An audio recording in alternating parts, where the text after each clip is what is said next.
Oh, my goodness. All right. Hello and welcome. I'm your host, Wayne Blue. You are listening to the Raptors Reaction Podcast presented by Betway. For all your sports betting activities, hit the QR code you see on the screen or follow in the link below. We changed up the intro music, man. We had to for the Philadelphia 76ers who hit new shameless heights. We'll get into that in a bit because I want to highlight the good parts of the Raptors as the Raptors took on the Sixers here, beat them by a score of 127 to 109. And this is a season sweep over the Sixers. You would even argue that the Sixers have single-handedly undermined Toronto Raptors' tank by being swept by Toronto. But nevertheless, it is sweet to beat the Sixers. And the Raptors did play quite well here tonight. And I think really the big name tonight for the Raptors was RJ Barrett, who has 31 points in 29 minutes, got his 30 ball at the end there when he drove in uncontested for a dunk that kind of was indicative of Philadelphia's defense all night. But all credit to RJ Barrett, who carried the Raptors offense from start to finish. RJ was just a consistent force basically from the start of the game. I mean, he had 8 points right away, knocked down 2 catch and shoot threes, drove to the rim twice. Both times he was able to go to the foul line, go 1 for 2. He was just consistently, playing, with his foot on the gas, and that kind of put the Raptors up early. RJ Barrett's defense was also there as well. He had a deflection to force a reset. Then he had another double team where he doubled at the top. That forced the Sixers into throwing a bad pass out of bounds. Again, the Sixers obviously weren't great, but like RJ, I thought from start to finish was just consistently attacking, getting downhill, knocking down the threes as well. 4 of 7 from 3 tonight, 12 of 22 from the field. RJ just lived at the basket. And he did a great job in terms of setting guys up too. The 5 assists tonight doesn't sound like a big number, but I thought even just him taking the ball downhill, getting to the basket, and even the chances where he missed, it felt like the Raptors were able to easily put that back. But, RJ got the Raptors off to a great start. Raptors offense stalled out when RJ hit the bench. When RJ came back in the second quarter, RJ once again, drives to the rim twice, got his own putback, got fouled another time, so another 2 baskets. Then he set up 2 threes, both in transition, one to Orlando Robinson, who has been pretty confident with that top of the floor 3. It's kind of an intriguing shot for him, especially long term. If he suddenly turns himself into a 3-point shooter, in addition to his size, I feel like that actually gives him a good case to stick around, not just with the Raptors, but for other teams as well. But RJ set Orlando Robinson up for a 3. Then he set Cole Swider up for a 3. That pushed the Raptors' lead back to 11 points. That forced Nick Nurse into calling a timeout. And the Raptors were basically able to play with that double-digit lead the rest of the game because the third quarter, the Raptors, I thought the young players started to pop up here or there. I thought Jamison Battle played a great game tonight. I thought Jacoby Walter played a great game tonight. Jonathan Mogbo continues to show that, he's able to contribute offensively, and tonight was a very efficient night. And, Jamal Shead, of course, who has been the steadying force for the Toronto Raptors here. Despite being a rookie, I thought he played a really nice game again tonight. 11 points, 9 assists for him. And honestly, when you look at the Raptors 2024 rookie class, when the Raptors brought in 5 rookies, now granted, one of them in RJ Barrett would have featured quite heavily down the stretch here at the end of the season. But, unfortunately, he sprained his knee, and so we probably will not see him until Summer League maybe. But the other 4 who have been consistently in the Raptors rotation from day one due to injuries, but also now because the Raptors are tanking, but also even over the bulk of the season because they're just good players. And when you look back at it, that 2024 draft class, even though there's not a home run in there, that there's some singles in there, there's some doubles, there's some triples.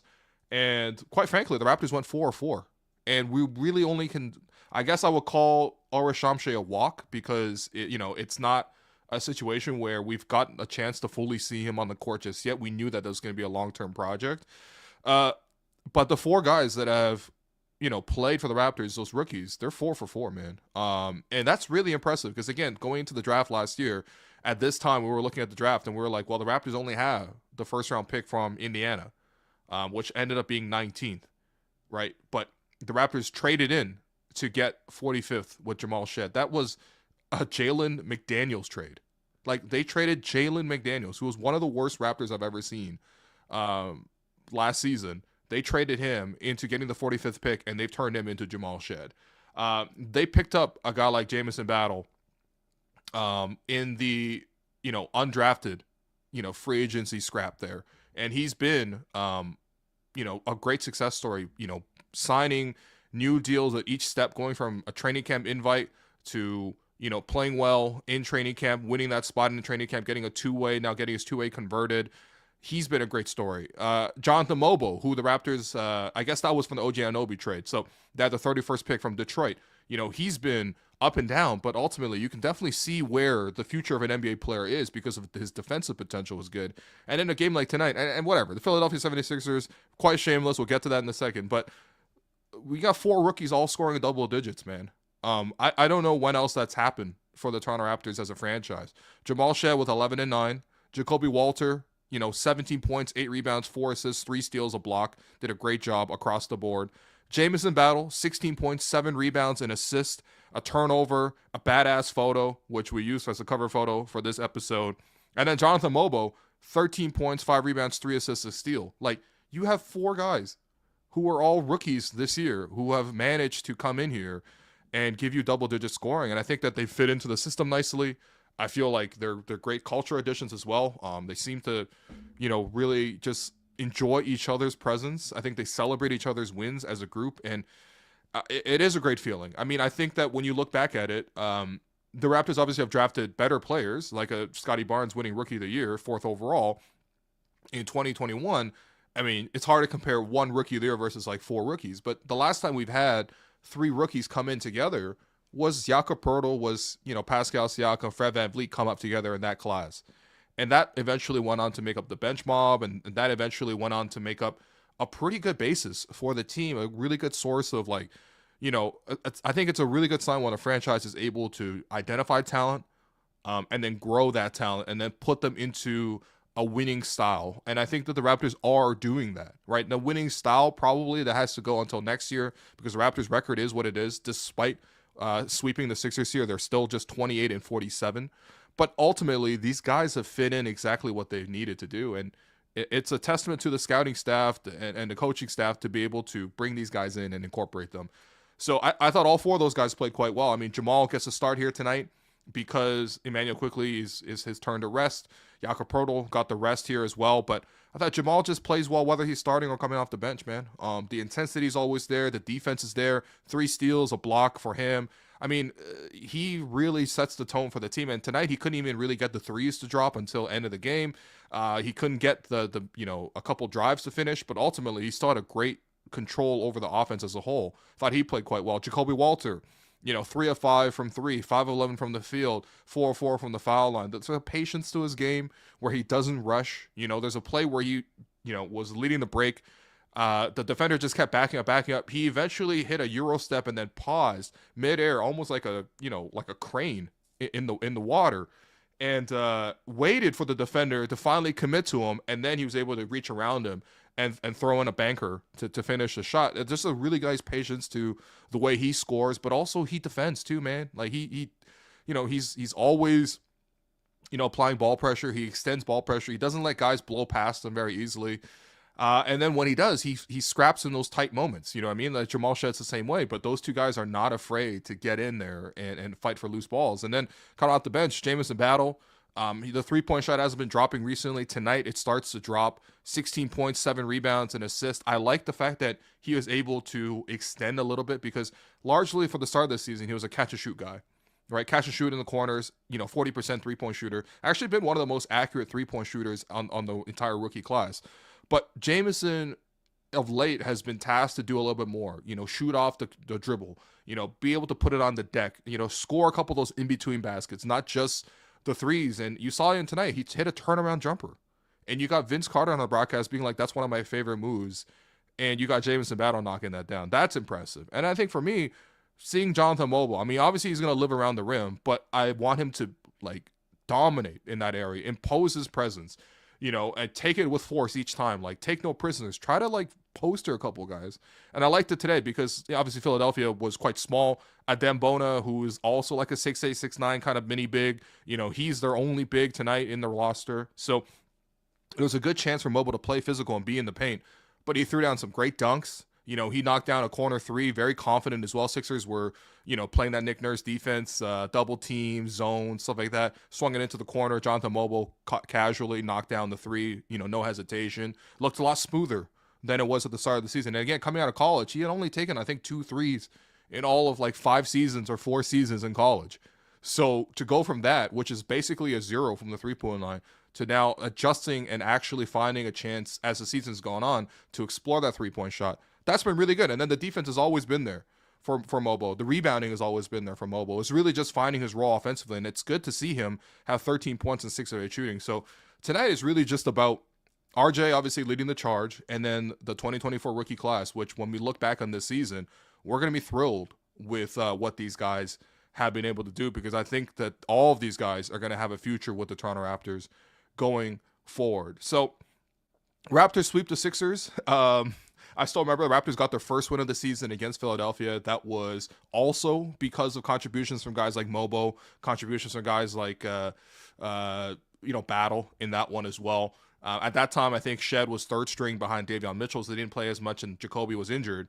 But that first win of the season was against Philadelphia. That was at home. It was a really scrappy game. Game was in the 80s and stuff like that. But to see the Raptors consistently beat Philadelphia has been it's been fun. You know what I mean? It's been fun. And of course, again, like it's the fun comes at the cost of the tank, because let's say the Raptors got swept by the Sixers instead of the Raptors sweeping Philadelphia. Toronto will probably have a better chance at being, you know, deeper in the lottery. But ultimately, at the same time, it is pretty crazy watching the Sixers.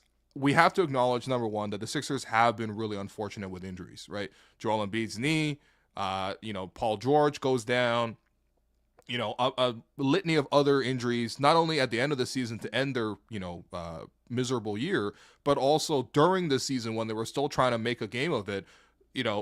They always had like 1 or 2 guys go down basically every 2 weeks, and that sort of like put their season in flux. But at the same time, when you look at the Sixers injury report from tonight's game, it's kind of absurd. I'm going to just show this here right here, and we can read it together line by line, because it literally has 10 players on the injury report here. Number 1, Andre Drummond is out with an illness, and also his left toe hurts. Joel Embiid is out with a left knee injury management, which has been a confusing point all season. Don't forget the start of the season when, he was arguing with reporters and stuff like that. Paul George out for the season with a left groin injury. Eric Gordon is out with a right wrist surgery. Quentin Grimes, who has been, picked up midseason, and taken over a lot of games here for Philadelphia. It hasn't really affected his wins, but he's certainly taken over. He got the rest tonight, which is kind of nuts because the guy just joined the team and he's quite young.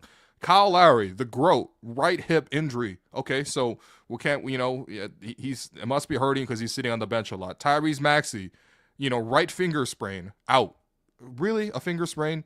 And then Jared McCain, left knee meniscus surgery. That's unfortunate. Jared McCain was one of the more popular players, not only in Philadelphia, but maybe in the league overall. I thought he had a chance to win Rookie of the Year. He certainly started that hot, but ultimately he's out for the season. That one's really unfortunate. Kelly Oubre, a knee sprain. He's out. And then Gershon Yabusele was questionable tonight with right knee soreness. He did ultimately play. What that left the Toronto Raptors and Philadelphia with in this game was just 9 players. And it's crazy when you look at the 9 players who played, because it's not just any 9 players, right? Like, at least with the Raptors, it's like, okay, Scotty Barnes been here all season. Orlando Robinson joined midseason because the Raptors swapped third-string centers.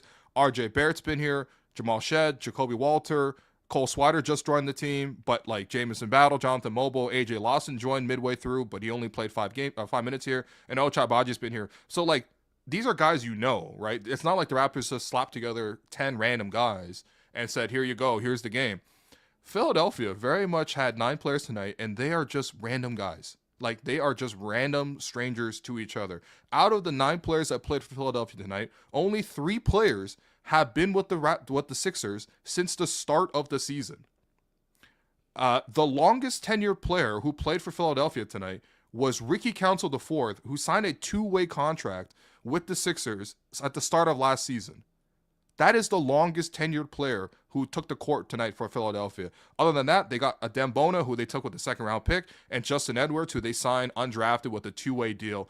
So those are the only 3 players. Adam Bona, Ricky Council IV, and Justin Edwards. Those are only guys that have been with the team since the start of the season. The rest of the players who took place tonight, Jared Butler, traded midseason from Washington to Philadelphia on February 6th at the trade deadline. Lonnie Walker IV signed from Zalgiris over in Europe on February 21st. Alex Reese signed a 10-day on February 21st, and I suppose he signed a couple more because he must be signed through the season. Marcus Bagley signed on March 24th. Jalen Hood-Schifino signed a 2-way contract on March 1st, and then Philip Wheeler signed a 10-day contract on March 30th. That's today. So we're talking about 6 of their 9 players have been acquired since the trade deadline, which is absurd to me. What is even the point of putting Philadelphia across the shirt? That's just say even G League teams have more continuity than what Philadelphia's put together. And of course, like, yeah, you can say that, like, you know what, they've had the worst injury luck of all teams in the NBA. You know, this is just what happened. Some of these guys were signed with injury hardship exceptions. What do you want them to do? But I mean, like, damn, like, that's crazy. I don't know if we've ever seen a basketball game with this little continuity. Only 3 players started the season even with the Philadelphia Sixers organization. The longest tenure player is a 2-way player dating back to last year. And they have 6 players that they have signed in the last month or so. Like, that is absurd. So, yeah, of course the Raptors lose tonight. If you're mad the Raptors didn't win, I don't even know. The Raptors got to take, like, some saws to the limbs of their own players to ultimately rest enough of them so the Raptors can, you know, acquire any sort of roster similar to Philadelphia. Like, I don't know. This is not against the rules, but, like, dog, I can't believe anybody was going to Philadelphia to watch this game. You know what I mean? And so, whatever. Hopefully they keep their pick. I guess that's the whole idea, is they got to keep their pick, but I really don't want to see this kind of stuff rewarded because it's just nasty to look at, man. It's nasty to look at. It's not what the spirit of the game is. So that's it from Raptors Sixers. Raptors sweep the Sixers. Nick Nurse, good luck with those new guys. And we're going to bring in producer co-host Alex Wong. What's going on, buddy? Yo, Eid Mubarak, everybody. Hey, shouts to all the Muslim Raptor fans out there, man. That's We'll right. celebrate today. That's right. Yeah, what's going on, man? Don't really have much from Sixers. Raptors for you, I believe the lowest price ticket was $1. $1? Tonight. Yeah, Sixers tickets have been going for like $1 since the Adem Bona era.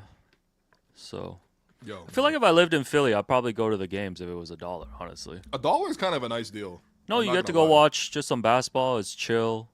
Yeah. Like, I mean, I feel like there's nothing. Take a long walk down Broad Street.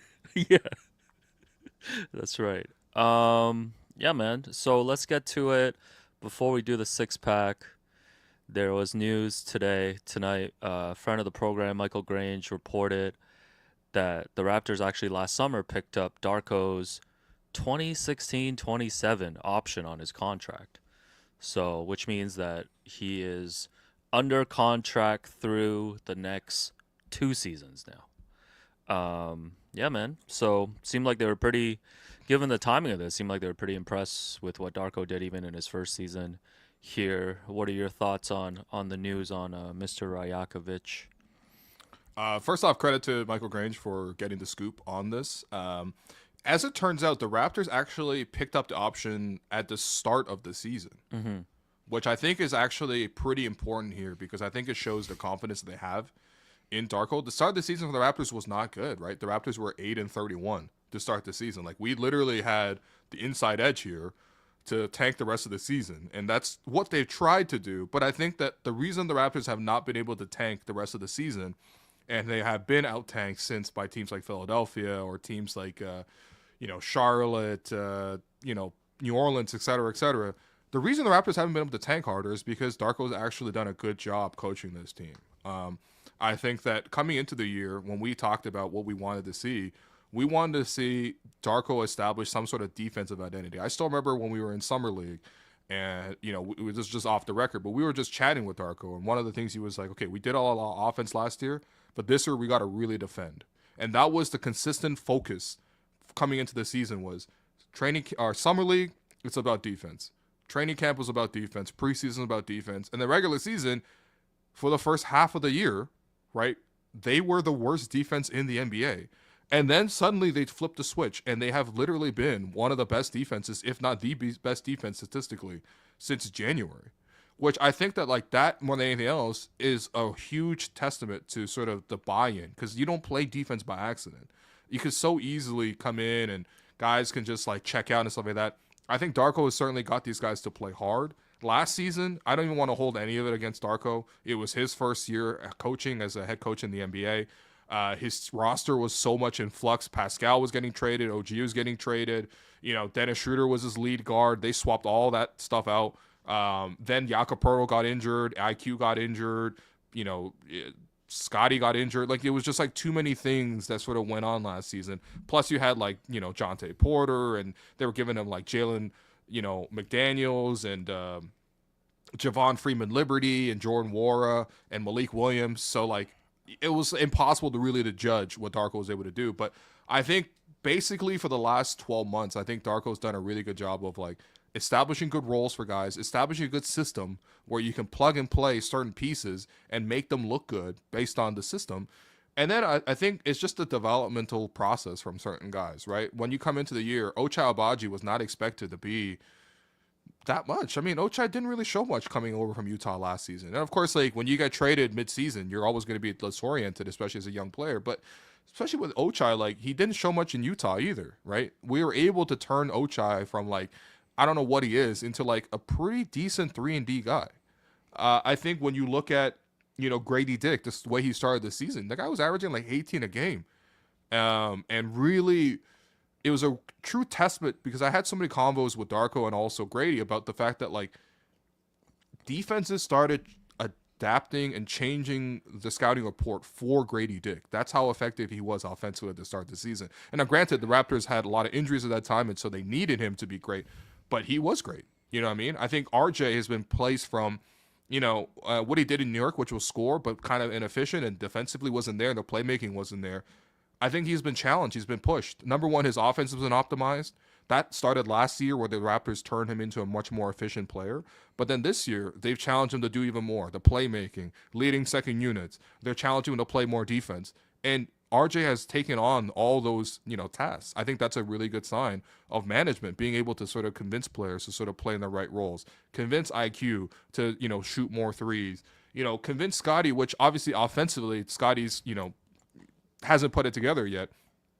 But I think the off the court stuff, in terms of like buying in and leading a group, right, defensively, not quitting on games, I feel like Scotty's done a great job of focusing and adapting of that chance as a leader. So I mean, look, again, I don't want to praise them that heavily because they're 28 and 47, but you can see that Darko has done a pretty good job of putting the players in the right places. Now, I think the most difficult part will be eventually, can he turn from being a developmental guy to being a guy who wins games, who calls the timeouts at the right time, who challenges plays at the right moments with the right leverage and with the right success rate? Can he, get the Raptors to get over the crunch time issues? Because I think that's what the next issue for the Raptors to solve is they got to know actually how to close games. Can he integrate Brandon Ingram? So those are other factors, but I think especially when you consider what he was needed to do to this season, I think he's done a really good job of that. So congrats to Darko. I think that this actually makes a lot of sense. And this is coming from someone who last year I was questioning what Darko could do, and I want to give him full credit for that. Yeah, I mean, I think the organization probably values the stability too, like, especially after how like the Nick Nurse thing ended. And there was just a couple of things like you mentioned that like when Darko came in, like he needed to build a good relationship with Scotty, which he has. Create a locker room environment and turn that around, which he has and stuff. I'm with you. I still have the same questions about, whether he's going to be the right coach when it comes to winning time. But, and I guess they could just always fire him if things don't work out just because they picked up his option. Yeah, I mean, I still imagine that Darko is probably getting one of the lower rates of head coaches in the NBA. But yeah, again, what he was hired to do with what the Raptors needed based on when Nick Nurse walked, they needed somebody to get the developmental pipeline open again and to be able to improve players. And I think Nick was actually like a guy who was able to win the Raptors certainly the most important games in franchise history. So I don't want to take the credit away. No, never. Yeah, that's the But championship coach, you know. But it depends. If I got a team full of rookies, I want Darko coaching it. Oh, If I got a without team full question. of vets and I need to win a championship, I want Nick Nurse coaching it. Nick straight out burned out and crashed out here, man, because he only had like 6 NBA players by the end. Yo, the Remember crazy. he was begging. Remember he was begging for Will Barton. Oh yeah, Begging for Will Raptors Barton was the legend end Will of the Barton. era. Man. Yo, if anyone has a Will Barton jersey, salute to you, man. Will Also, Barton Will Raptor Bar- jersey would be crazy. Will Barton's always doing pods with my guy Ball Don't Stop. Hey man, you know what? Salute to Shouts to man. Echo, man. Shouts to Echo, man. I I feel like the arc of history has bended towards Echo actually being right and likable. Listen, man, I'm always on the right side of history. Yeah, I mean the other thing about the defense though, like I know, effort and all that stuff, you can see it coming off those 50-point losses we always talk about in December. That was really a low point in the season for the Raptors.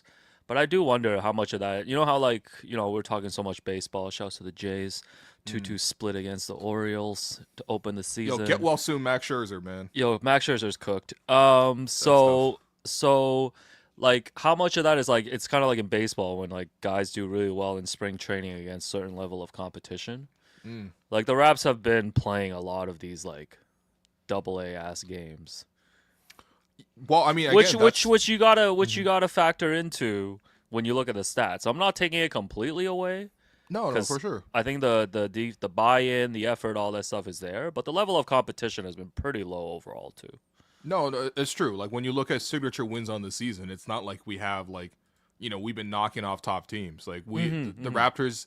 At the end of the broadcast there, Matt Devlin said the Raptors completed their 3rd sweep of the season. And I'm like, wow, the Raptors have swept Devlin 3 teams. is reaching for these positives, man. And the 3 teams are Philadelphia. 3 sweeps. 4-0 against Philadelphia. What is this, 2-0 against Utah. And then 2-0 against the New Orleans Pelicans. So I'm like, okay. There's no way that's a stat Devlin busted out, man. Yeah, man, listen, man. Matt's deep in his bag, bro. Yo, Matt is desperate right now. Shouts to Matty, man. No, but I think that's the next step in terms of like, can this team actually start to win games? Actually, there's been a couple times where reporters have been in the room to ask like questions about like, what do you think the team's going to be next year? I remember there was one pregame where Louis Zatzman of Raptors Republic asked him like, next season, when you guys are like a 45-win team, you know what I mean? Like, how does everything kind of fit? And Darko kind of like recoiled almost and was like, whoa. He hit him with that Jello tweaker. Did Lewis say, you think if there was a prime Kyle Lowry on this team, you think you guys would be championship contenders this season? Yeah. Oh my goodness. Yeah, what Kyle would have done for this team? We're putting that tweet up at the end of the season as an award, man. That's the tweet of the year, man. That is an all-time. That is an all-time. Yeah. Tweet. So Darko kind of slowed that down. No, but like you could tell, right? Like it's the same thing. Like when given a chance to sort of gas the team, like Bobby's really cautious about it. Darko's really cautious about it. They started the whole season. Yeah, they started the whole season framing it as year 1 of the rebuild. And I think it's smart from the organization standpoint to not place those public expectations in that way. Like I think it's a smart move by them, even if internally they have higher ambitions. Shout outs to Goran Dragic. Hey, but I mean, my question is, if the Raptors actually do make that jump from being like, what they are now, which is they're probably finished with like 30-ish wins. By the way, the Raptors are going to hit the over on their season over-under total. They're at 28. I think the total was 29.5. Yeah, I think it was either 29.5 or 30.5. I'm really concerned for all my fellow gamblers who put a lot of money on the under, and it was looking real nice early in the season. It's not me. You should have listened to your boy. I told you this team's a 35-win team. Yeah, but you've historically also always taken the over. You're noted biggest homer next to Bill Simmons. Yeah, I think I've taken the Raptors over for 10 seasons straight. We might need to do a homer battle one time to figure out who's the bigger homer, man. But I mean, I think. Yeah, I mean that's gonna be the real test. But I think if the Raptors do make that huge jump next year, there's actually a good case narratively for Darko to actually get some consideration for Coach of the Year. Oh, for the Koi? No, because we're gonna be like we're gonna finish the year with like 30 wins, and next year if they win like 45 wins, that's a huge delta. You know what I mean? Not the delta, man. What's next? Flair? Yeah, I mean, I think they would have to make a pretty sizable jump. Yeah. Like You'd have to be talking about 50 plus. I think. I don't think a feel good 48 win team would do it. Although we've seen that in Raptors history before. Yeah, I was Brian gonna say Colangelo year when it happened when they win the 48. that's how Sam Mitchell got his Coach of the Year. Yeah, so we've seen it historically. So yeah, I'm not. Yeah, so I'm not opposed to Darko being a dark horse for the Koi next year. Yeah. So. All right. So yeah. Hey, congrats to Darko, man. And by the way, Darko, I know you get little news clippings and little podcast clippings when people go against you. I hope you hear this one. Yo, hear this one, but cut it off here. Someone in the chat said, "Yes, man gets paid." Hey, cut that off. Cut that buddy. off, MLSE. You want to stay your job? You got to say yes, man. Yeah, come on, intern. You know you want to keep that job. All right. Congrats to Darko. Job security, possibly. On to the NBA. 6-pack. Presented by nobody. So, first one, big thing that happened tonight. The Detroit Pistons. The bad boy Pistons. Hey, malice at the target. Yo. Malice at the target against the Minnesota Timberwolves. You know, your usual suspects was involved. Brother. Who is it? Marcus Sasser. I mean, of course, Isaiah Stewart, Beef Stew, was in the middle of this. Dante DiVincenzo got involved. Coaches Ron got Holland involved. was involved. Ron Netherlands was involved. Pablo Prigioni, former Knicks legend, now Wolves assistant coach, was getting into it too. Really? The fight spilled out into the stands. Yep. And one of the fans actually, I think, got hit, and then A-Rod, who's going to become the owner of the Wolves, gave him a jersey as an apology. He about to get a settlement. Yo, he's not getting just a jersey. Jersey? My Wolves fan is at Target getting the largest neck brace right now. Yo, you probably wearing the same neck brace as me right now, man. Streets are saying you look like a Freeman from Dune.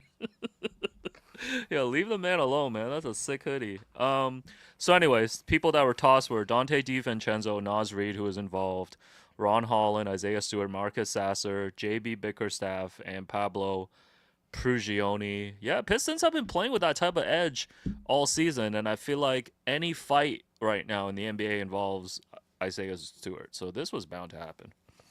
Yo, is Isaiah Stewart like the new James Johnson? Oh, man, he's like... He got a little Draymond Green in him, too, in terms of just, like, the instigating. Like, I saw him earlier this year just, like, going at Steph as well. We know his most famous fight was with LeBron when Russell Westbrook squared up. Which, in retrospect, why would Westbrook defend LeBron, the traitor? Yeah, that's fair. Yeah. I think the thing with Isaiah Stewart is he genuinely likes fighting. Yeah. So, like, you saw him when he walked off the court. He was pointing to his like, jersey. Detroit. Yeah, I remember. Well, after the LeBron fight, Dwayne Casey actually sat down with him and was like, "Hey, like, is this what you want to be remembered for?" And I guess he's like, and you know Dwayne, man, Dwayne, real gentle, real gentleman. Like, come on, kid. Like, Dwayne's like, "Sir, you trying to go to UFC?" No, this is like when like it's like when Masai sat down with Kyle. It's like, you want to be a $5 million backup or a $30 million starter.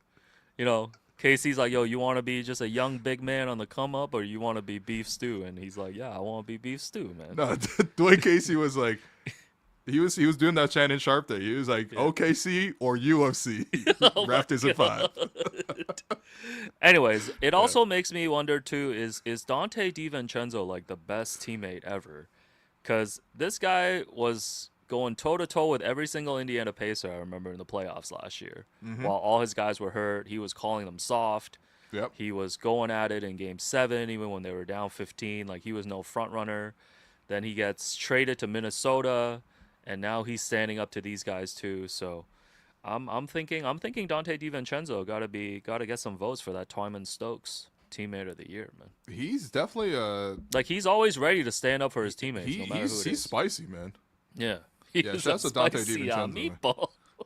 Oh, brother. Yeah, he got a little of that cash in him, man. Yeah, so that is a big thing. I don't know, man. Detroit's got great story this season.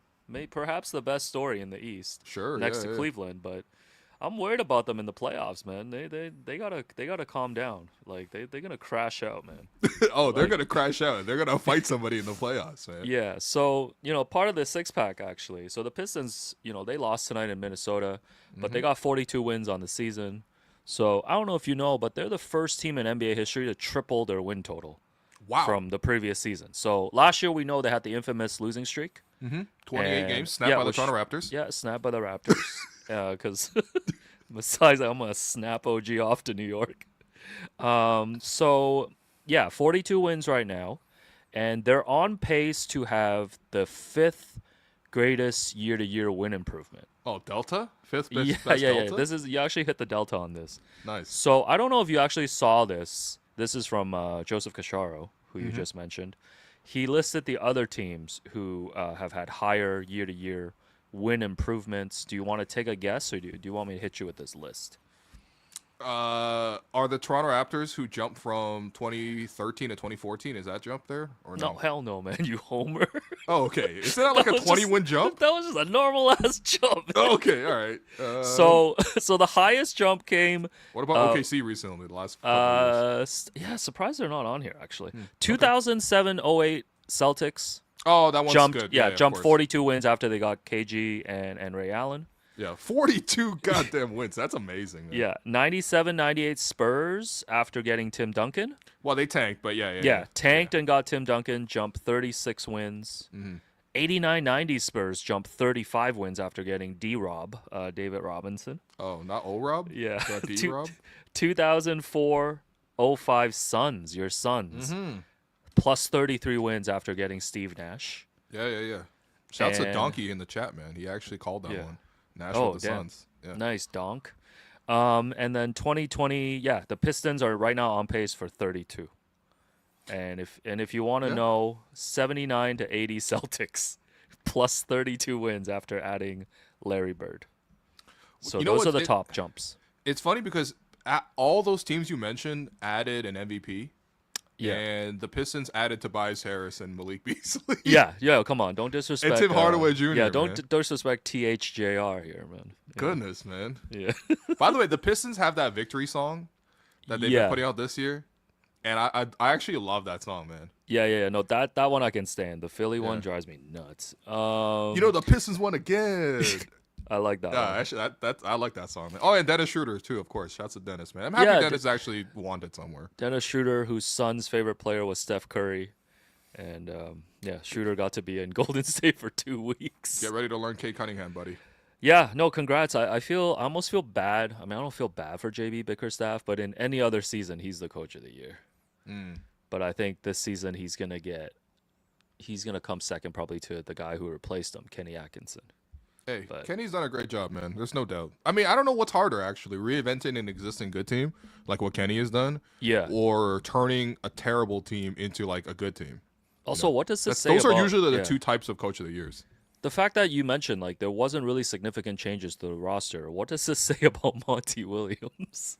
Oh, Monty was checked out, man. Well, they paid Monty $80 million over 5 years. Remember the reports leading up to it was Monty was like, I don't even want to do this job. Yeah. And they're like, what if we give you $80 million? And they're like, all right, fine. No disrespect to Monty, but there's no way there should have been a bidding war like that. No, Monty was like the third highest paid Piston last year, man. I swear. He was trying to get paid more than Cade Cunningham. Oh, man, that's crazy. Yeah, so Pistons, how you like them in the first round? Looks like they might be going up against. Looks like it's going to be Knicks Pistons. Do you think that could be a series? Oh, blood in the garden, man. Yeah, Goodness. holy. Chris Hey, how Herring's many about to fights get are gonna be another in that book one? deal. Yo, OJ Anunoby about to be another fight. Precious Achiuwa going to be in a fight. Carl Anthony Towns. He definitely scrapping with somebody on that one, too. Yeah, I don't know, man. Pistons are a little feisty. I'm interested to see what that series is going to look like. They're a lot feisty, man. But do you think the Pistons can win a first round? That's the big key. Well, I guess it depends on if Jalen Brunson is back and healthy and stuff.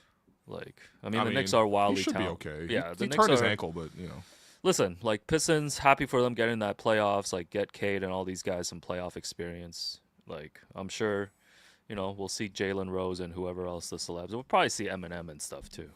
Yo, when was the last time the Pistons made it out the first round, man? Out of the first round, I think. Because I know they made the first round with Blake Griffin, but they got swept. Yeah, they made it with Stanley Johnson that one year when he was the LeBron stopper. I think that was the same year. Oh, maybe that was the year before. Yeah, that was like before. Okay. And I think they haven't gotten out of the first round since the Chauncey Billups days. Damn. Yeah, it's been a while. Damn. No, I mean, there's some franchise like Sacramento's like that too, I think. I'd be happy for the trade, honestly, if they were able to win a first round. Yeah, no, good story there. All right, next up, what else we got? Oh, Mark Cuban has been crashing out. I don't know if you've been following.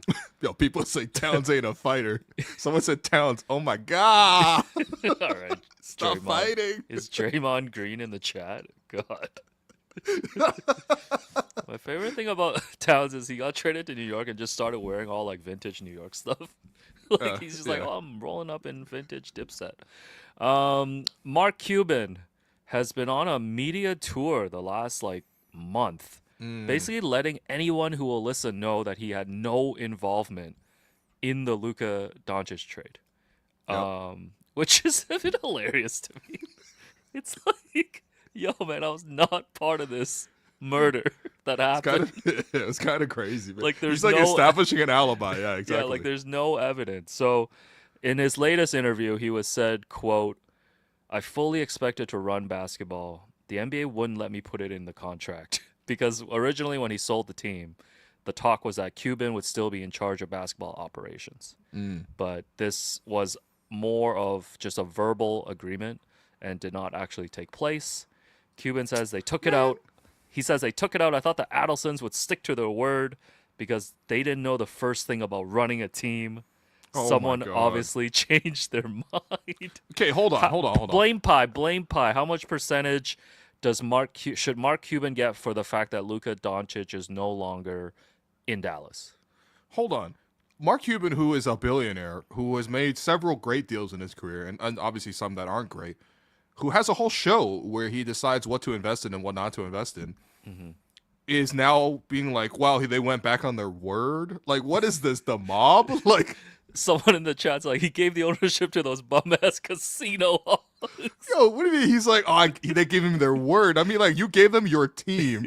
They should give you a piece of paper, at least, that says legally you are in charge of basketball operations. Like, yeah, I'm not trying to hear that from Cuban, man. Well, the whole thing is because there's a lot of talk about it now because Wick Grousbeck has said that he will be retaining basketball operations for 3 years after the Celtics sale. Right. And there's a lot of talk. In writing? Yeah, a lot of talk from Celtics fans demanding it in writing to make sure that the new owner doesn't come in. But I feel like the fact that Cuban sold to this ownership group, who he is now calling incompetent, should put him in the blame for this happening.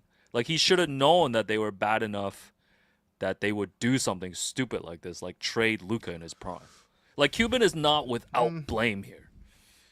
No, Cuban's definitely not without blame. Yeah. And I don't really buy this idea of like, oh, no, I was so innocent and I, like they just pulled their word. I feel like, I've never seen a former owner go around on this innocence tour, man. Yeah, this is nuts, man. But I mean, obviously he wasn't involved in the trade, but I mean, at the same time, the only reason I won't blame Cuban for this is because, like, I don't think anyone in their world could have predicted that the Mavs would have traded Luka. Yeah, I mean, it's a so black how could swan you expect event, him to, you can't. How could you expect Cuban to see the unforeseen here? Yeah, but I just think the more he talks, the less he can get away with the blame here. You know what? This is a good point for Jason Lee. Yeah, Cuban deserves some blame. He hired Nico. Yeah, that's right. You know what? That's more than fair, actually. Yeah. And towards the end of that Cuban era, like, there were some not good headlines coming out of that Dallas organization. Oh yeah, there were some tough. And let's not forget too, like, this is completely separate because you're right, he wasn't involved in the Luka trade. But Cuban's made some bad decisions before himself too, like Eric Dampier over Steve Nash. Well, didn't he make the bad decision overall to, like? Didn't he, like, invest in a bunch of crypto stuff and then he lost a bunch of his money? And that's why he had to sell? This is why he had to sell. Yeah, he got himself into a tough spot. He probably listened to some Andre Iguodala investment advice. I want Iguodala. I want Doge. Yeah. But the apology tour has been really, like, or not even apology, but, like, the deflection tour has been really, like, it's been a lot, man. Because he was also, like, I kept tickets down. I operated at a loss. Like, Right. He's I'm trying like, to. you He's didn't trying to operate be. at no loss, man. Ultimately, you turn what did he buy the Mavs for? Like 200, 300 million. He turned that into Yeah. like 3 billion. Like, Yeah. can't be that bad. All right. So we're not absolving Mark Cuban of. No, but what do you any think blame. Cuban does next, man? You think he's gonna run for president? I don't know, man. I feel like every time everyone's running for president, like. Yo, how are the Democrats so washed that they're like, yeah, we'll just run Mark Cuban out there? Like, what? Oh man. You don't have one candidate out there that could be like, yo, we could sway the votes of America. They're like, no, we got to import Mark Cuban. No, Democrats are pretty cooked, man. It's a Yeah. Six Packs Politics edition. Let's go. So the other thing, Yo, Stephen A. Smith versus Mark Cuban primary. no, what have we come to, man? Yo, the primary gonna be on First Take. Holy shit. God, man. Yeah. So next up here, this is related to the Mark Cuban thing. So with the Celtics being sold to new owners, they are going to be responsible for a huge luxury tax bill starting next season. And Jake L. Fisher reporting that there are those around the league that believe the Celtics will have to trade someone this summer, and that it would be either Kristaps Porzingis or Drew Holiday if they were looking to cut costs. Yeah. Which player is more important to the Celtics? Oh man, that's a great one. Kristaps never plays, and I think that no, but seriously, like, Yeah. where has Kristaps been this whole season? Like, didn't he miss like 7 games with a mysterious illness? Yeah. Kristaps played 38 games this year. Kristaps is AD with good PR, man. Yeah. Well, I mean, AD is a lot better than Kristaps. Let's be real here. Drew Holiday, yeah, he's older, much older. He's 34, but he's played 57 games. Meanwhile, Kristaps has played 38 this season. But at the same time, I feel like Kristaps gives them a sort of a unique edge and a unique counter. I feel like they already have a lot of perimeter defense. Obviously, you're not just going to throw away Drew Holiday.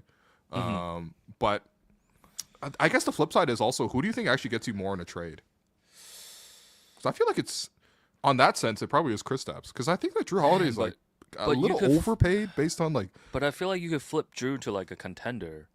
Because like they just saw how much Drew adds to a contending team. Sure. Right? So that's a tough one too. So I Drew almost think Holiday this makes. He has 3 more years on his contract next season and beyond. It's 32, 35, and then 37 million. 37 million, he'll be 37 in that contract. Yeah. This is a really tough one to answer because like when I think about the Celtics too, I'm kind of like, yeah, you need all these pieces. Like even taking away any of these pieces, like it just disrupts the way the team functions. So yeah, but this might be a call that they have to make this summer. I mean, I guess the second apron working, because I think the idea was to like keep teams from like hoarding star players basically. I know, but it's like, is it working? Like you literally have to break up a team that you've built so well. I'm okay with it because they're breaking up the Celtics. Yeah, I know, but like, imagine if the Raps ran into the same scenario in like 3 years. Yo, look at the corner of the screen. Yeah, right trust now, me, man. I see it. You look insane, man. Oh man. Yeah, this guy's like a Jedi. He's about to sit on Ricky Council the Fourth, man. Holy. All right, what's point number 3? That was 3, man. We're on number 4 now. So I don't know if you saw, but Nikola Jokic has been tossing in a lot of 3-point shots at the buzzer in from like half court and beyond half court this season. So he actually leads the NBA players minimum 100 attempts with the longest average 3-point attempt distance at 28.7 feet. Can you name 5 of the other players in the top 10 who shoot from the furthest?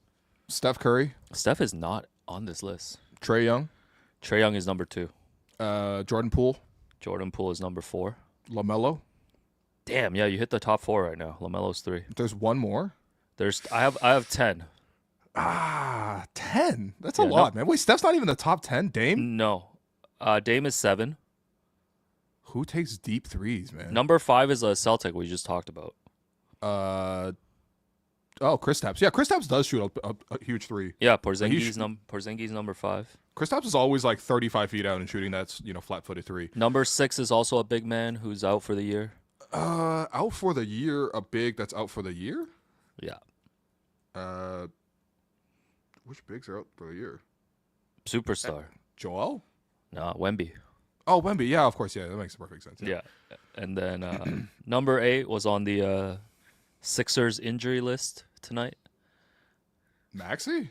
Eric Gordon. Eric Gordon's like, yo, fuck it. Eric Gordon's like, yo, I'm too old for this shit. Yo, by the way, I peeped that immediately because as somebody who is also a lazy as hell basketball player, I'm like, yo, I'm not going to drive in. I'm not even going to step to the 3-point line. I'm going to shoot it from wherever because the farther I shoot it out, the less distance I have to recover in transition. The fact that Eric Gordon shoots further from 3 than Luka Doncic tells you everything. He's like, every time he catches the ball, he's like, yo, fuck it. Eric Gordon's like, I'm not going to do any better if I drive closer. I've never seen this guy take one dribble when he catches from beyond the arc. Eric Gordon still being in the league is crazy, man. Yo, he is and is Luka on this list? Luka's chasing so Luka is number 9, and then Tyrese Halliburton. Oh, Halliburton comes in at 10. It's just funny to see Jokic at the top of this list. But I think there's not really a lot of surprises on the other ones. Does Jokic not also have the highest 3-point percentage of anyone on this list? Isn't Jokic like 4th 41.7%. That's ridiculous. And that's and they record these now too. He's got a league high 19 heaves, like end of quarter heaves. Right. So if you take those out, his percentage will actually go up. Yeah. Which is crazy. And by the way, I respect that because it's like guys who don't care about percentages will actually take those heaves. Like it bothers me when guys actually wait until like the clock's over and then heave the ball. Like him and Steph are the two guys for me that always heave it no matter what. Well, it's a real possession. Like it is a real possession that they shouldn't waste. Let's see what other trivia I got for you here, man. Oh man, that's pretty good. 35 years ago, Hakeem Olajuwon recorded a quadruple double. Yes. 18 points, 16 rebounds, 11 blocks, 10 assists. This is on film, by the way. Yeah, this is on film. By the way, I saw a new Wilt film today. Dude, me and Jerome were legit just at a restaurant watching Wilt film. He was on the Lakers, right? Yeah. Yeah. I believe he passed Is it him the ball. versus Kareem? Yo, I swear I saw Pete Maravich at one point, or was that just another white boy with flowy hair, man? Flowy Graham. Yeah, it's crazy. Flo J. Johnson. What up, Jerome? What up, Jerome? No, you just talked about Wilt footage, so I popped in to say what up. So this was a scenario. Me and Jerome, we played basketball tonight, or this afternoon, 2 to 4 p.m. And then afterwards, I'm like, yo, I've been wanting to go to HK,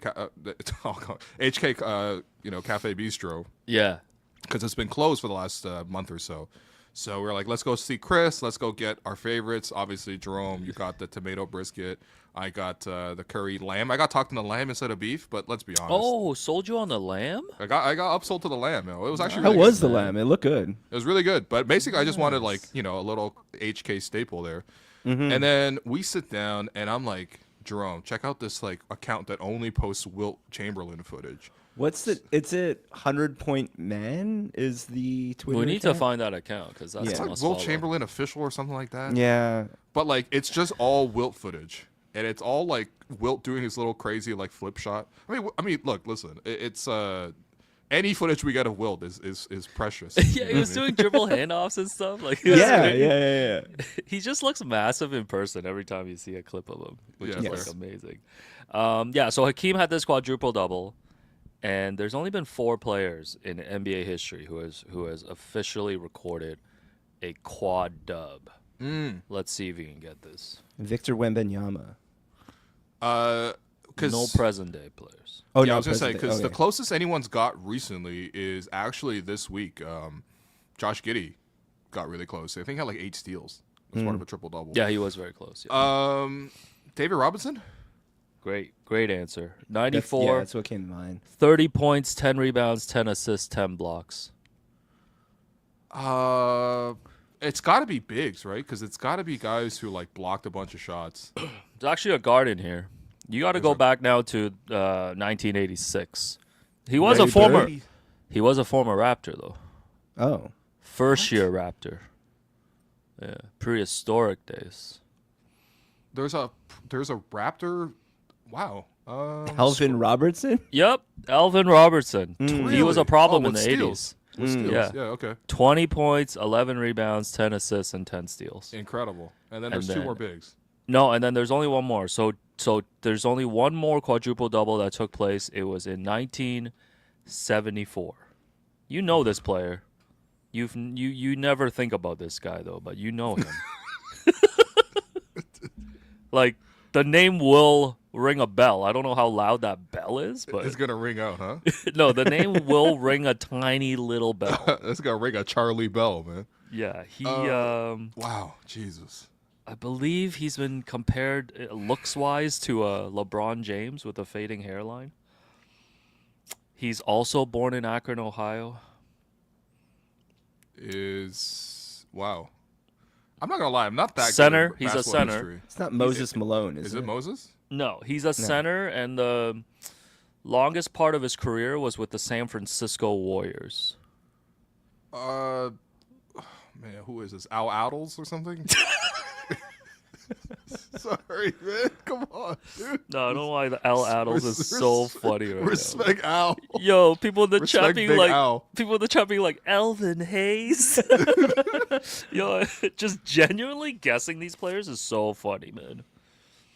They spent the majority of their time with the San Francisco Warriors. I guess we were in San Francisco recently, though. We did see the banners of the guys. We who probably retired. saw this person.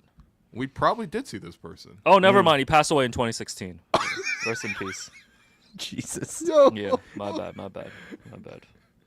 we gotta 9 be years sure, ago. man. We My gotta bad. be sure. With I this scroll year who's not here. too far on Wiki there. Oh my God. You know this guy, man. Come on, Nate Thurman, bro. Oh, Nate Thurman. Yeah, See? yeah, yeah. Of course. See, I told you it would Nate ring a Thurman. little bell. Yeah.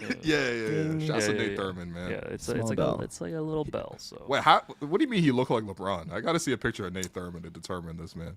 yeah, look Yeah, up. let's load that into the chat. Okay, There's I'm on it. there's a meme that was going around of Nate Thurman and LeBron. Like there's similarities in the way that they look. Okay, hold on. I'm gonna upload one here to the chat. Nate Thurman. That's a great name, man. Great name. Okay. I mean, I picked one from his Cavaliers days, but What? that don't look like Bron. I gotta don't know find about that. I gotta Come find on, the meme for man. you. That They- don't look like Bron. No, they aged LeBron and did a side by side. First off, he Okay. looks like 60 years old in this photo. Hold on. But Yeah, looks old as he's hell. ripped though, man. Jeez, look Yeah, at the crazy. look at the Look at the vascularity. veins. Yeah. I guess yes. It's weird. Greatest the first- vascularity. He has like a posture in this that kind of reminds you of James Harden. Yeah. Yeah. Okay. Yeah, because Someone like in the the chat big is like, chest. wow, they look identical. This don't look like Braun. Come on, man. What are we doing? There's no way. Yo, Oh, he's wearing Al Horford's 42. someone said he's Quagmire from Family Guy. Oh my gosh. Yo, that's crazy. He's giggity getting stats. So someone asked a key question: Would Will look Would better Will if he better swapped head swapped hair for beard hair? I mean, Head hair for beard. we can adjust that in a Photoshop. No. That would be kind of nuts, man. All right, last piece of the six pack. Let's see what Let else. me hide Nate Thurman for a second. Yeah. Which East play-in team's future would you rather have? Nope. Kendrick Nunn is now the highest paid player in Europe. Nope. Oh yeah. On this day in Raptors history, Okay. Mo Pete Oh yeah. hit his circus shot to send the Washington Wizards game into overtime. Is this the most memorable regular season game finish for you in all-time Raptors history? My issue is it's not a finish because they sent it to overtime, and then the Raptors won in overtime. So it's Sure. technically not even. They didn't finish the game with that. Yeah. It feels like that's a game winner, and I guess it led to them winning the game. But, damn. I mean, but it has to be though. That was like the number one Raptors moment. It's hard to think of another. Is it also the quintessential Mo Pete play? Well, what happened? Oh, to for my sure, camera? yeah. While Alex tries to find his way back in, we're just gonna cover him up. For I was gonna say we could replace him with Nate Thurman if you like. Sick. There you go, Alex. That is definitely like the craziest Raptors shot outside the Kawhi shot though. So I think I will give it to them. Yeah. Someone did mention the Kyle Lowry half court against Miami, but that was in the playoffs. That's in the That playoffs. was in the playoffs. And again, they lost in overtime. The DeMar That was game DeRozan 2. dunk on the Pistons is good. That's also really good. You're right. That one's really good. And that was technically a game winner because Was that a game winner? I thought it went to overtime too. No. he did. You know what? That went to overtime. Yes. Yeah, I'm thinking yeah. about the other play where in overtime he drove, collapsed the whole defense, and kicked it out to Fred for 3, and that was the game winner. Damn, bro, this is an intense photo of Jamison Battle, man. I gotta This is say, a really intense photo. Whoa. Yeah. Well, Alex is trying to get his camera back. I don't even know. Is his mic on? Oh, he's on his. what's going on? He's on his here MacBook. What's going on in this episode, man? Yo, go do your. What's This going is Oh, the your wrong mic- camera. Go do your Tangerine. I'll be back. Okay, here. Alex is gonna come back. We'll do questions together. Let's go to Tangerine. Will. I mean, this is a preview for the week because actually Alex is gonna be off for the remainder of the week. That's right. That's why Alex giving it us all right here with that legendary six Yeah, pack. so it's gonna be us two for. Oh yeah, also for people asking in the chat. This is a random custom hello and welcome tee that I made. That's based on the show. Yeah, based on the anime or manga Slam Dunk. So we made. Yeah, Let me go find the graphic. That's me in the middle, Alex to the left, and you on the right. Yeah. It's a pretty But, sick tee, man. Let us know if people actually want to buy this tee. Yeah. Yeah. All right, it's time now for the Tangerine fan inbox, and we want to let you know that Tangerine is the official bank of the Toronto Raptors, official partner of NBA Canada and WNBA Canada. And of course, they're not just fans of basketball. They're fans of basketball. They're fans of fans who celebrate a 4-game sweep over the Philadelphia Sixers, regardless of the circumstance, man, because it's actually quite fun. And if you're hearing this, there's no doubt of your commitment. Fans like you are at the heart of what makes this game great. So this year, for the Raptors' 30th season, Tangerine is turning the spotlight from the court to the stands and celebrating the way Raptor fans support their team, because this is how we fan. To learn more, visit tangerine.ca/basketball. I know those words off by heart at this point. What's going on, man? What are people saying in the chat here? Let's see. First one here. Jacoby Walter seems to be having a change of pace element to his offense. I think he can make a big jump offensively after this summer. Thoughts? Yeah, I think for Jacoby, he has like the sense of how to score down. You know what I mean? I think that sometimes you see him get bumped off his spot because he's, still pretty slight. I think he needs to get a little bit stronger. That's very normal for, most rookies. I think probably finding a little bit more consistency with the catch and shoot threes, or even just from 3 in general. He's capable from there, but also at times it feels like he can be a little bit off. But ultimately, the stuff that you can't necessarily teach is that sort of like in between, that imagination, that understanding, that calm under pressure. I feel like, you can compare him to a guy like Ochai Agbaji, for example. Like Ochai is a guy who has built up his body. He, looks like a Superman figure, and he's able to use athleticism. But Ochai is pretty straightforward. It's like a transition, uses athleticism, bump a guy, and then finish at the basket. Or it's like a catch and shoot 3. But, like, there's no real, like, handle or wiggle to his game. You know what I mean? He's not creating for himself. And so he's sort of finishing plays exclusively. I feel like Jacoby, because he has that sense of sort of timing, sort of how to throw people off, how to outweight people, the up fakes and stuff like that, the way to draw fouls, too, I think is actually really closely tied to this. But I think that's, for me, the potential for him to expand into not just a finisher, but also as a creator. All right, next up. This is a question. If Brandon Ingram had been on this team and we're playing to win, who do you think would be getting consistent bench minutes, or who would be our 6th man in a lineup where everyone is healthy? So I think our second unit would be, if we had Ingram from the start of the season, I think we would have IQ, RJ, Ingram, Scotty, and Jakob. And I think our bench would be Jamal Shead. It would be Ochai Agbaji. It would be probably Grady Dick. I don't think Walter probably plays as many minutes, especially if the Raptors are trying to win this season. You probably still see a bit of Mogbo, still see a little bit of Battle. I think the backup center spot is still going to be quite, shaky. I guess Orlando's still getting those minutes. But I think 6th man will probably be the same. I think it'll still be Shead. I think that out of all the rookies, he's shown to be the most experienced, the most accomplished. And I still feel like his ability to knock down the three, his ability to pressure the ball, his ability to run the second unit, to play on and off the ball. You even seeing him play with IQ a lot recently too, which has been fun.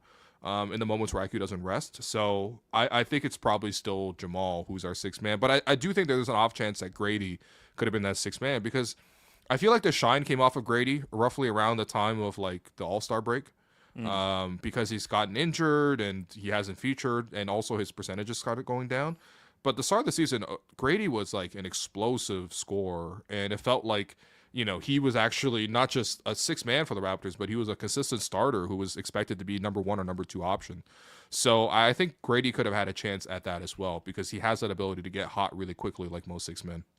Yeah, no, shouts to Jamal Shead, man. I know you talked about the draft picks earlier too. Like, it's pretty incredible for a second rounder for us to be having this conversation, and he's kind of leading that conversation of someone that you really trust with the second unit, like heading into next season. So yeah, props to Dan Tolzman and the rest of the staff. Hey man, so. DT, man, that's our favorite DT right there. Come on, man.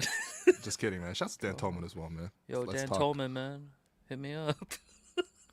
Anyways, next up, Braden wants to know, do you think Darko is our most handsome head coach? Okay. We've had some handsome assistants. Yeah, who's a handsome assistant that we had? Sergio Scariolo. Oh, Sergio had some, yeah. Yeah. Sergio was. It feels difficult too because at that time they were all wearing suits. Yeah. But yeah, Sergio had some shit for sure. Suit game definitely elevates a lot of these guys. Yeah, you gotta adjust and compare. So I think, just quite frankly, there's certain coaches that we've had that are a little too old. You know, like Lenny Wilkins. I feel like we gotta throw him out. No, I mean, yeah, Lenny was not hitting that Pat Riley GQ photo shoot. Is what I'm saying. Yeah. Lenny. Dwayne Casey was pretty fresh. Dwayne Casey was pretty fresh. Yeah. Dwayne Casey was also like older than he looked. I guess he was younger than he was. Dwayne had some steez. Dwayne, I like Dwayne. Yeah. Dwayne could have probably, if Dwayne got a fade, I feel like it would have helped him a little bit. Dwayne just certainly had like a standard haircut, which I feel like Darko has a nice fade, for example. Yeah. You know, I feel like it was just missing the fade.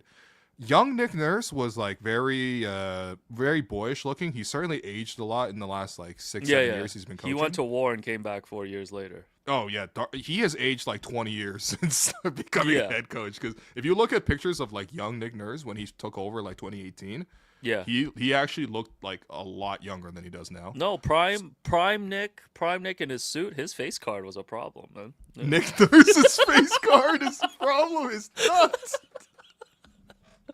Yeah. Yeah, someone in the chat says Jama's got a winning smile. I agree with Jay that. Triano, I feel like in my mind, Jay Triano was always like had white hair. Yeah. But I feel like he didn't when he was with the Raptors because he would have only been like 40 or something. This should have been like a March Madness bracket of just like GMs and coaches. Was Jay Triano handsome? I feel like Jay Triano had a nice smile. Hold on. Yeah. Jay Triano. Did he have a nice smile? Who is the most handsome coach in the league right now, man? No, actually, no. Jay has a nice smile. He just doesn't seem to be smiling in 90% of these photos. Sam Mitchell always had those old glasses. Yeah, those spectacles. The guy had the Albus Dumbledore hair glasses from back in the day. Those felt like that was pretty cool. Kevin O'Neal. I have no idea what Kevin O'Neal looks like. Oh, Kevin O'Neal is it's like your chemistry professor. Yeah. He's not winning the contest. He's your chemistry professor. Oh no. Yeah. Kevin O'Neal looks exactly like someone named Kevin O'Neal. Kevin O'Neal looks like Sir John A. McDonald, man. No. Yeah, he looked like he could be on one of those dollar bills, bro. Yes. Kevin O'Neal does look like a former prime minister. Yeah, this guy looked like Robert Borden. Anyway. He looks like one of the group of 7. Who else? Brandon Malone, rest in peace. Brandon Malone. Raptors. Wait, but who is the most handsome Oh, yeah, he was older. coach in the league? Yeah, I think Darko. You know what? I think Darko Darko's is our up most there. handsome coach. Yeah, he's a good. Who's our looking most guy. handsome? Who's the most handsome active NBA coach? Wow. Active is tough. Kenny Atkinson. I mean, no. Joe Mazzulla. No. No. Tibbs. I mean, no. Come on, man. Rick Carlisle. No. No. JB Bickerstaff. Vintage Tibbs had some steez, man. Yeah, but Does Quinn Snyder get in the mix? Man. Quinn Snyder. People are saying JJ Redick. JJ Oh Redick's yeah, probably the most handsome Redick coach. would be the most And handsome guy. Yeah. Problematic fave Ime Udoka. Ime Udoka undeniably has Riz, but in like an evil way. Workplace Riz. Is he a top 3 most handsome coach? Jordy Fernandez is getting a. Oh, Jordy's a Jordy's good up looking there. guy, man. Yeah, Jordy's a good looking dude. guy. Yeah. Yeah. By the way, you seen Thomas Isalo? His first game yesterday. So his name is Thomas. That's how you. Well, pronounce I it? mean it's like Tuamas, but Yeah, that's what I was trying. Yeah. he looked all right too. I liked Okay. him. Yeah. Yeah, he got a nice little comb over. He looked kind of sharp.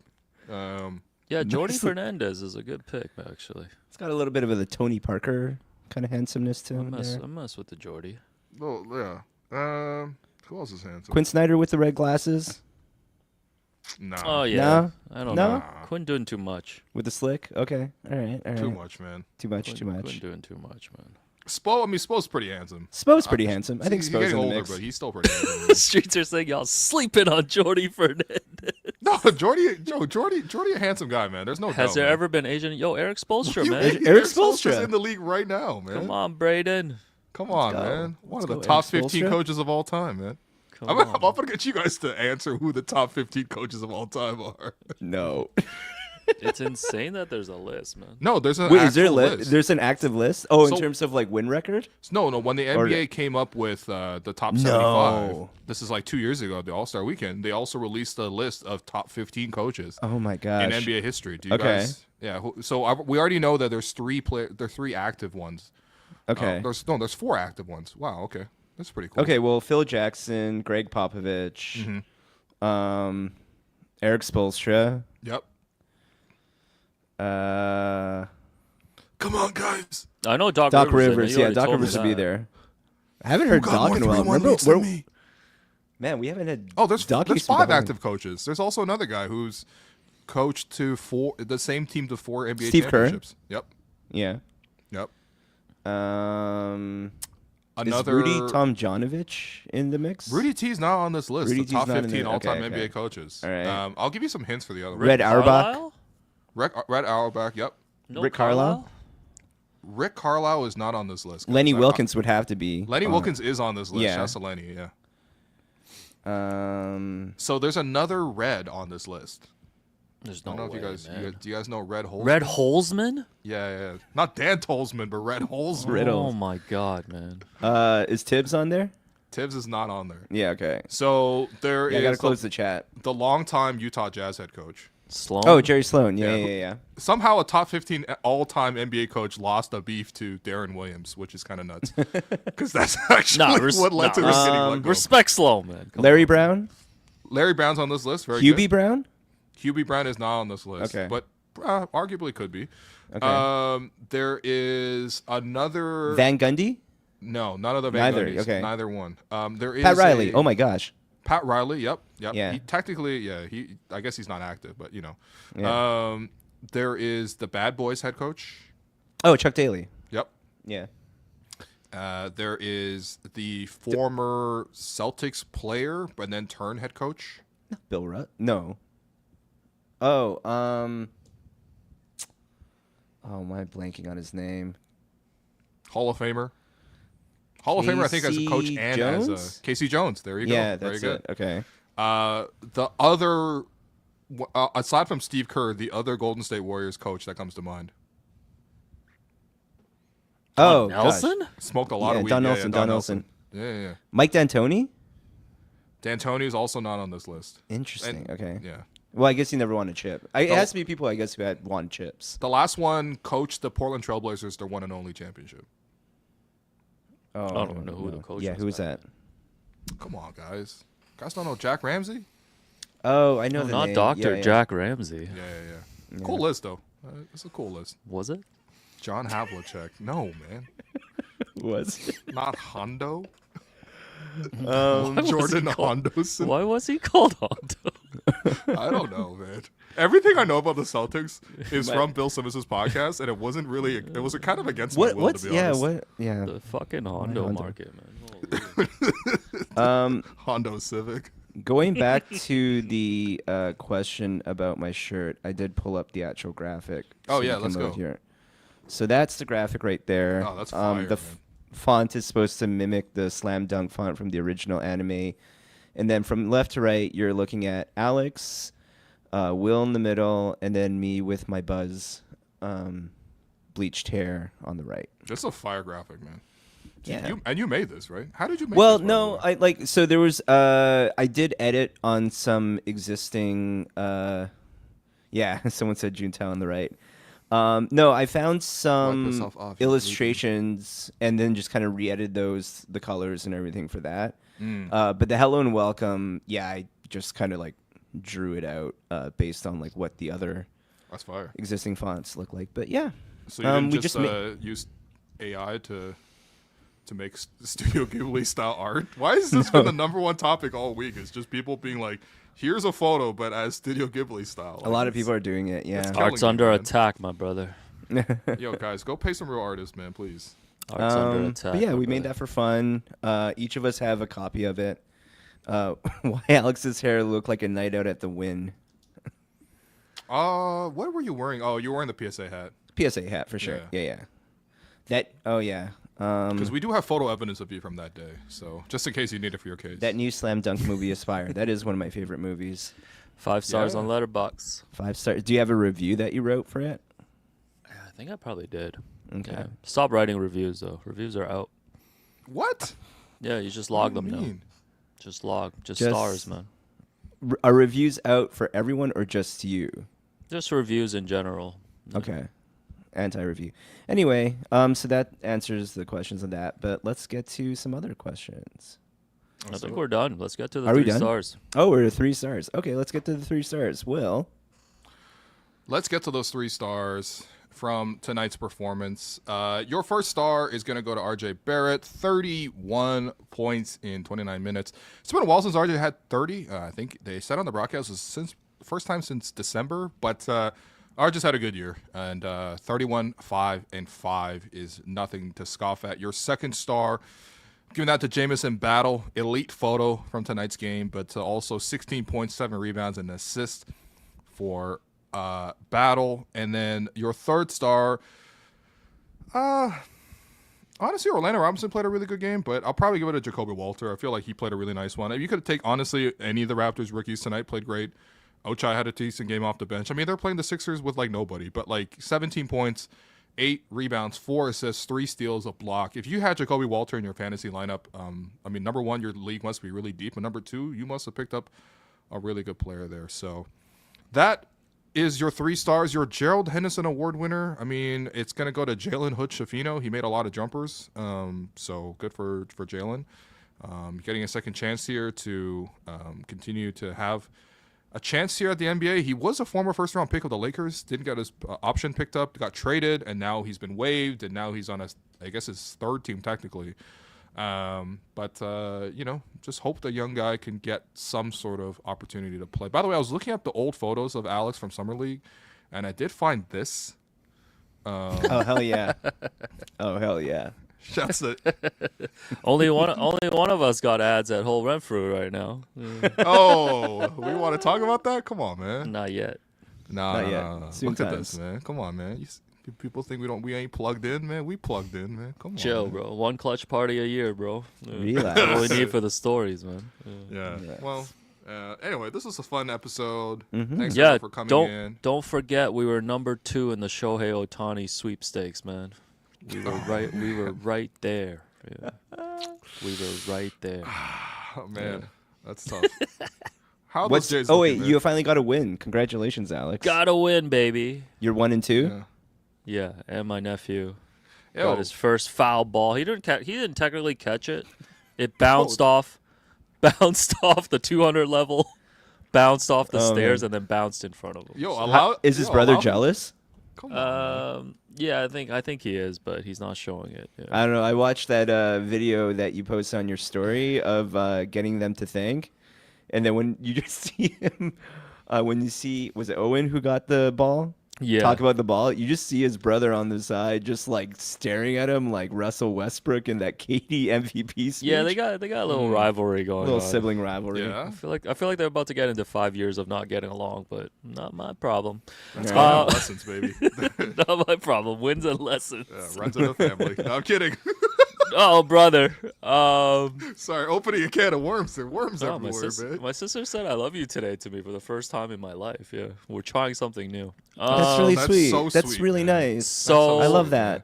So Shouts the to your ball sister, man. bounced twice and Yeah. landed in front of him. So Yeah. technically, you can't describe that as him catching a foul ball. What do you want him to say? He like He discovered a foul ball. he caught a grounder? No, Like, he discovered a foul ball that was uncaught by other people. Did he have like a glove or a hat to catch it if he wanted to? No. Okay. Yeah. so- No, this was pure stroke of luck. The ball bounced in great. front. So That's great. Yeah, Happy yeah, for yeah. him. it's Happy a for life. him, It's a lifetime memory for him. So shouts to Amazing. Ali Khan and Richard. Hey, Yes. huge Respects thanks you to guys, yeah. the Toronto Blue Jays. We'll be watching you guys closely. 2-2 on the season. Yeah, Alex. So you will not be on the show next week. You're taking a little break. Yep. Yeah, taking a break. Explain yourself, man. No. Don't. No. Let him live. Let him live. Alex is Yo. gonna take a break. We'll see him next week. Heading to Montreal. Ah. Don't nobody reach out to me, okay? Oh my Why would God. you? Why would you reveal it? This guy going to see me- Montreal again is If crazy. you see me at La Belle Province, whatever they call it, you know. Where you gonna go, man? Pool room, the Orange Julep. Of course, man. You He's know got a what I mean? list. He's got a really good what's that? What's list. that pizza place or the Italian place we went to? That was really good, actually. What is that place? Oh, Manny Cornudo. Yeah, I already booked a solo yeah. lunch there. Yeah. Little Sick. solo lunch. Love Yeah. it. Yeah, Actually, might man. see some people out there. See our guy Sergio course, man. from Big Trouble. Oh, Albert's Cafe still out Victor. there? So hit him up. Yeah, hit up our Albert's boys. nearby. Yeah, Albert yeah, can no, drive hit up over. Albert. He's in Montreal three times a week. Yeah. You gonna hoop Sick. again, man? What are you gonna do, man? Nah, man, I'm gonna hoop. This guy told me to bike to Montreal Island the other day or whatever. You come back with a Bro, little it's East a nice, Studio it's a nice Nixon. little bike. Oh, I'm telling you, East going Studio over the bridge Nixon, is for fun, sure. man. Yeah.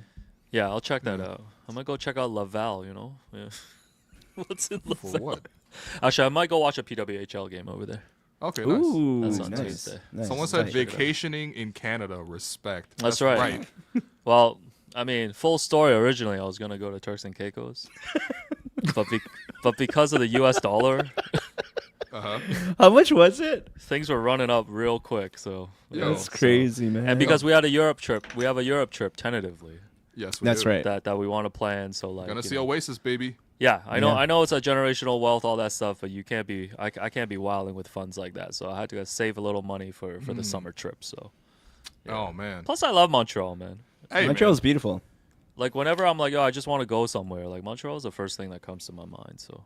man. I mean, it's right there. It's convenient. Are Yeah. you flying there? Or are you like taking the train? What are you? Come doing? on, Will. I'm flying there. Yeah. Will. What? Guys, the train is 5 hours. and I've it's done the chill. train before. It is nice The and train scenic. is chill, man. But you know, I Alex. I see it in my head when Yeah. I'm sleeping for 5 hours on the train. Yeah. Yeah. It's By the way, beautiful. they're saying Park John Drapeau is the same as Turks and Caicos, so you know it's like the same. You're on an island; it's the same thing, you know. I don't know, man. Is Oshiega happening this week? No.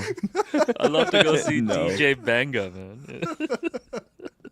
Yeah, but I'll be back with a 24 pack for you next week. Yeah. Oh man, Yeah. a I'm gonna little be, 2-4, I'm gonna be collecting while I'm out there. a little 2-4. Yeah, let me know what's going on in Montreal, man. Say hi to my brother. You know what I mean. Actually, don't say hi to my brother. Hang out with hang out with Will's Hang out brother. with George. Oh yeah, your brother's there. Yeah, by the way, my brother also somehow got a photo with Bobby Webster, man. This is That's crazy. right. When did yeah. this happen? In So the when preseason? we were in Yeah. preseason, yeah. Yeah. Okay, hold on. Let me just At training yeah. camp. Let's Yeah, pull up I'll the tell the photos story of while he's Bobby. looking for it. Yeah, Will was getting coffee, I believe, with George. Yeah. and Because he's then- just like busy and stuff, so he's like, I'm only free for coffee, and I'm like, okay, that's Right. fine. and guess I Bobby came all just the way happened here, to I could walk just- into the spot, Yeah, we're in and the same spot, man. George was a little starstruck, and there Dang, you look at this, go. man. Come That's on, so man. nice. Yo, My that's little sick, bro man. with little Bobby. That's crazy. Yeah. How do we have so many photos with Bobby, man? we do have a lot I of. feel like Bobby everybody photos, in man. our orbit has a photo with Bobby. Yeah, shouts to Bob. I do have one, but I don't know where it is. I have a memory of Jerome and Bobby that Mhm. I can't share. Yeah. Guys, we're treading on dangerous territory. Well, I think in that case, let's end the show. Yeah. Well, Alex, I hope you have a good time. Have a great time, Alex. Well-deserved week off. Go stuff. We'll miss you. We love you. With some glizzies. Yo, it's not a perm. All right, guys. My brother just has naturally curly hair. This is why you don't show nobody on the screen. Everybody get roasted. Biggest head in the Lou family. That's me. I'm not even sure I'm related to the rest of them with how big my head is. But anyway, oh my god, have a good time out there in Montreal. We'll see you next week, but of course we'll still have React Pods. We'll still have more content. I've been looking ahead to the NBA draft. Obviously, the NCAA tournament's going on, so we'll get a chance to look at some of my favorite prospects. Yeah, I know it's been a really boring NCAA tournament. I'm not gonna lie to you, but actually the biggest story is the women's are more fun to watch. Man. Yo, Paige Becker's cooking. She cooking, man. And get well soon to Juju Watkins. That is super unfortunate, but. We will catch you next week. So thanks everyone for listening. This has been the Hello Welcome Podcast presented by Betway, and we out.